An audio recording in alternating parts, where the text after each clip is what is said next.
These are genuine ads from the past. If you have a sensitive nature, some of these ads may disturb you. Women were still thought of as housewives and sex objects. Show that body shaming also happens to people who are too thin. Nobody loves a fat. While men were almost never shown outside of the workplace. Train your wife is On the crazy. other hand, when and soap brands joked that their products could lighten dark skin and that dark skin was considered dirty. Aunt Jemima has one of the longest running ads. All I'm gonna say is those ads were crazy, and I might get banned by posting this. Checking out some more ads of the past that would be banned today, man. Look, you guys already know back in the day times are a lot more. You can get away with a lot more. So I'm excited to check this one out, guys. Let's see how bad some of these are, if they are. I haven't seen this video before. This is from Reron Zone. So look, again, look, link to the original video will be in the description below if you guys want to check out their channel. Definitely consider subscribing to their channel if you guys love their content. Guys, some of you may not know that on my Patreon I'm doing some bonus exclusive movie reactions, some album reviews, and some sitcom reviews to some classics of the 1970s and 80s, and I plan on doing so much more. I'll put some of the stuff that I've done as of recent on the screen for those of you guys that may be interested in getting a Gen Z perspective and a lot of the things that some of you guys may remember growing up. And of course, guys, look, it'll be a great way to support the channel if you guys love my content, and it'll definitely go a long way for me, as well as liking this video. Of course, you want to see more of these kinds of videos from me, and subscribing and turn on those post notifications so you don't miss another one of these videos, guys. But look, as always, let's get straight into the video. Let's go.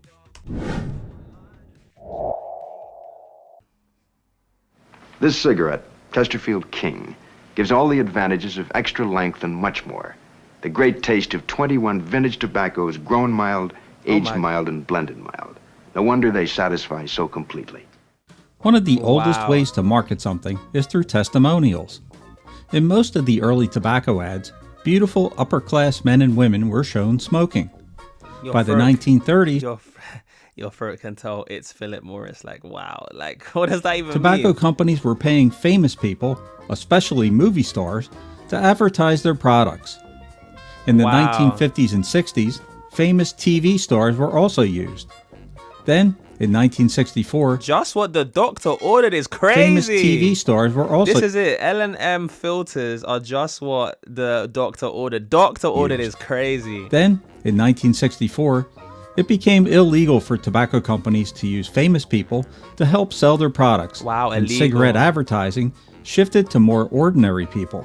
Right. Some ads mixed superstars with everyday people to show that you might smoke the same cigarette as your favorite movie star or sports hero. Wow. The individuals in cigarette advertisement. Yo, these adverts are, this is shocking me because I know obviously the stigma I'm looking at from my lens today, but look, not one single case of throat irritation. That's how they're promoting it. Like, and we know what that tick does to the throat, the lungs, and all of that stuff. Like, wow. Sports hero. The individuals in cigarette advertisements were far from average though, since almost all of the men and women were young, thin, gorgeous, and having a fantastic time.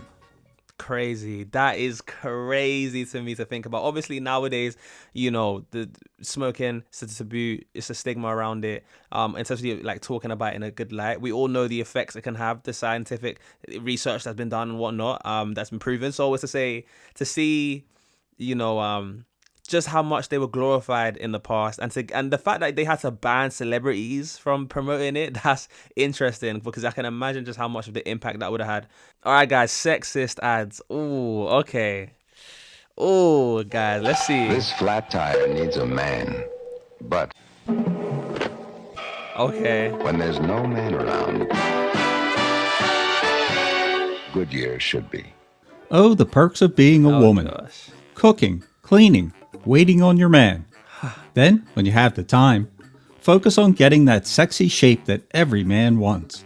Wow. During World War II, women were portrayed as workers, but after the war, they were almost always shown as housewives or sex objects. In the 1960s and 70s, as more women went to work... Okay, this is crazy. You mean a woman can open it? And it's just like a shocked face. Like, wow, oh my days, you could not get away with that today. That is sex objects. In so the 1960s and 70s, as more women went to work, and the women's liberation movement grew, ads started to show a glamorized version of the working woman called the New Woman or Superwoman. Even though almost half of the workforce was made up of women by the 1970s, ads hadn't yet gotten the message. On the one hand, women's roles in ads didn't change much at all. Women were still thought of as housewives and sex objects. Yo, that advert is like, to see that from me, from my perspective today, is wild. I can imagine if anyone did that today, you're getting cancelled. Show her it's a man's world, and she's literally on her knees giving her husband, who's laid back all comfy. Well, I don't know why he's got a suit on in the bed, but either way, he's just giving her like breakfast in bed. Oh Lord, man, that is crazy. I can, bro. If I made a joke, I'm actually, to be fair, I my kind of humor can get a bit dark sometimes, but sometimes I'll make a joke like, like just get back in the kitchen. Look, I know it's a joke, okay? I'm joking. Some people might not like those kind of jokes. I hear it, but it's to say, if you said a joke like that now, or even just being serious, you get cancelled. But now, back in the day, that's normal. That's just so different, man. That's just so different. Women were still thought of as housewives and sex objects. Advertisers often showed women modeling clothes or doing housework, while men were almost never shown outside of the workplace. Train your wife is On the crazy. other hand, when the working woman was shown, and she's not even wearing. Mate, I even got to be careful on YouTube, but you guys can see it. I can see it. She's just wearing an apron and she's serving up. Like, that is train your wife. On the other hand, when the working woman was shown, it was usually in a way that was unrealistic and glamorized. This new woman was not only expected to do well at work, but also to keep up with her chores at home and make her husband happy. Now we got racist ads next. Oh, embrace myself for this. Is a shock. But I'm not surprised though. Jemima, famous for her secret recipe pancakes, waffles, and buckwheat. What's a good word, Aunt Jemima? Well, Mr. Lion, folks says there's nothing so pretty as a happy face and nothing so worthwhile as a happy life. Yes, Aunt Jemima, that is true. Racism has been a part of advertising for a long time. When black people were shown in ads, they were almost always shown as being submissive, ignorant, and unattractive. From the late 1800s, when African Americans first appeared in ads, they were often portrayed in a bad light or made fun of. Oh my god. Products had cartoonish pictures of black people, and bleach and soap brands joked that their products could lighten dark skin and that dark skin was considered dirty. Aunt Jemima has one of the longest running ads for a ready-mix self-rising flour and illustrates a stereotypical mammy. That is, this one is great. This ad right here making it, that is wild. A ready-mix self-rising flour and illustrates a stereotypical mammy. The character was based on a vaudeville performer who sang Aunt Jemima while wearing an apron and a bandana scarf. The mammy figure continued to appear in 20th century television shows, radio, clothes, memorials, pancake boxes, and syrup bottles. Amazingly, Quaker Oats didn't redesign Aunt Jemima until 1989, and the brand name was finally discontinued in 2021. With the civil rights movement in the 1960s, more advertisers realized that people of different races were also consumers. That brought about more diversity in advertising as companies finally began to realize that there was more money to be made by including minorities in their ads. I can imagine, yeah. When you can realize there's more money to make, that's what's going to incentivize you to chill with the racist ads. Yeah. When you realize some of your audience are black, and now you want to start catering to your black audience, which is kind of like a harsh reality of advertising, because ultimately they more just care about money. So any way they can get their money up, it's like, whether that's at the cost of, certain ideologies, or maybe that's pandering to certain demographics. It's like, it's not genuine. See how this was something that is done in the past. I mean, it's probably been going on since the dawn of time, but yeah, man, it just goes to show, man. People be thinking like these companies be like caring about them, but more time they just want the money, man. Like, let's just be real. This one, man. These so far, like, I was overweight and looked terrible, but AIDS helped me lose 46 pounds. The AIDS diet plan helped me lose 28 pounds. AIDS helps control your appetite so you lose weight. Yet AIDS lets you taste, chew, and enjoy. And the appetite suppressant... I thought it was the other. AIDS, but he's saying AIDS. Okay. Okay, wow. The AIDS diet plan helped me lose 28 pounds. AIDS helps control your appetite so you lose weight. Yet AIDS lets you taste, chew, and enjoy. And the appetite suppressant in AIDS is not a stimulant. AIDS helped me to lose 18 pounds, and it doesn't contain anything to make me nervous. Question, why take diet pills when you can enjoy AIDS? AIDS helps you lose weight without making you jittery. In the 1800s, there was no Food and Drug Administration to keep track of what 1800s. health products could say in their advertising. Wow. Because of that, a popular market for so-called patent medicines grew. Manufacturers of these medicines often made false claims and kept their full ingredient lists and formulas secret. But we now know that they often contained addictive ingredients like cocaine, opium, morphine, and alcohol. Yeah. Products like cough drops with heroin, toothache medicine with cocaine, and asthma-relieving cigarettes were sold over the counter with the help of colorful ads. There were no federal laws regulating the sale of drugs like morphine or cocaine before the Harrison Narcotics Act of 1914. Even in states that had rules about selling drugs as early as the 1880s, those rules were not part of the criminal code. And the laws that were in place weren't strictly enforced. A person who is addicted to morphine could take the same old worn-out prescription to a druggist who would fill it again and again. Wow. Wow. Like, and I guess, again, that just makes me appreciate kind of a lot of the information that we have now. Like, I grew up in a time where there's so much knowledge now. It's like, you know, I probably won't have to deal with like so many struggles that I would have had to deal with if I was born like 100 years earlier or even 50 years earlier. So the fact that they would sell in those, like, and see the kinds of effects that those drugs can have now, ads aimed at kids. Uh-oh. Who has six finger?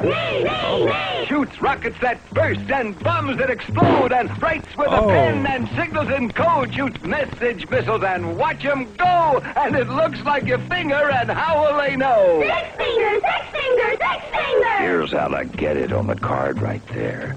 Less than $2 everywhere. Six finger, man alive. How did I ever get along with five? Six fingers. Many people worry about how much advertising their kids see. With the rise of Saturday morning cartoons in the 1960s and children's programming on TV, we tend to think that ads aimed at kids are a fairly new thing. But at the beginning of the 20th century, advertisers started selling to kids instead of their parents. Okay. In the early 1900s, Okay. companies like the Winchester Rifle Company started... Okay, again, I gotta be really careful on YouTube because like some of these ads that they're showing, I probably will have to blur. Again, link to the original video will be in the description below. But yeah, if you're seeing to get what I'm people seeing, to use their products. these ads are By wild. the late 1920s, kids could join clubs and could qualify for prizes if they used the product more. Some companies advertised their products on radio shows and even in schools, using school officials as an endorsement. Wow. By the mid-1900s, there were many different ways for advertisers to market to kids. Most American homes already had believe what I'm TVs, seeing. and in 1953, the first shows for preschoolers were believe- broadcast. At the same time, companies ran ads for bikes, games, and other things in popular comic books. Food companies would publish cookbooks that taught kids how to cook using their products. And in 1963, McDonald's started using the clown Ronald McDonald as their mascot in an effort to target children. Right. Advertisers also looked at the most recent psychological studies to find the best advertising method to reach children and young Right. adults. Yeah, look, all I'm gonna say is those ads were crazy. The pictures that I saw were wild. And again, I'm gonna leave the link in the original video. I've already got like a warning from YouTube because like I was one video I reacted to that showed like some of the ads that they showed to things that kids were doing back in the day. YouTube gave me a warning for, so I've got to be really, really careful with showing these things. So I'm gonna be really extra sensitive. I'm gonna probably have to blur it again. Link to the original video will be in the description if you want to see what I saw. But yeah, man, those ads were wild. So now you got body shaming. Oh lord, like this. I'm surprised, man. These have all been crazy to me so far. Wow. You know, this was me 5 years ago, and it's still me. Because I confess I'm a waistline watcher from way back. Well, that's enough for today. Now for a lively lift. Ice-cold Coca-Cola. There's no waistline worry with Coke, you know. Actually, this individual-sized bottle has no more calories than half a grapefruit. Body shaming has been going on for a long time. The perfect body image movement really started at the beginning of the 1900s. Wow. Media and ads began to show more and more pictures of the perfect female body in order to make it easier to sell their fat-reducing or, in some cases, fat-gaining products. The perfect body for both men and women is influenced by the media. Oh my days, these adverts, Make it easier to sell. And I know that pear shape now is probably what's in, or that bottle shape now. Like, but back then you had to be like really skinny. Like, men wouldn't look at me when they're fat-reducing or, in some cases, fat-gaining products. The perfect body for both men and women. But since I gained 10 pounds, this new easy way, I have all the dates I wanted. So not to be too skinny.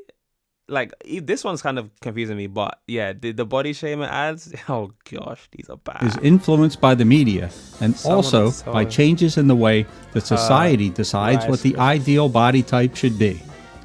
People often have the wrong idea about body shaming. Many people think that it means making fun of people who are overweight, but studies show that body shaming also happens to people who are too thin by setting beauty and body standards that are unobtainable for most people. If you made it this far, hit that subscribe. Nobody loves a fat. Wow. Button below. It really does help me out. And let me know your thoughts about these ads from the past in the comments below. Until next time, this is Rich from Rerun Zone, signing off. Yeah, shout out Rich from Rerun Zone, man, because that was really informative, man. Again, link to original video in the description, but like, I don't know how much of those I'll be able to show because I need to be really careful. I'm not trying to get striked. I'm generally not trying to get striked. So I'm going to be very careful, see what I can and can't show. And it's not like they give you a warning either on YouTube. So it's like, they'll just strike you for out of nowhere. So yes, but overall, to show those ads was shocking. Like, obviously I'm looking at it from a contemporary lens, and I'm using this lens to judge it how it was back then. Obviously I'm aware that at that time that was probably the norm. It was normal, it was promoted, so it's like you kind of got to look at it within context. I'm aware of that, but as I say, still looking back at it from today and then going back now, it's like, wow, those are just shocking to me to see how different they were.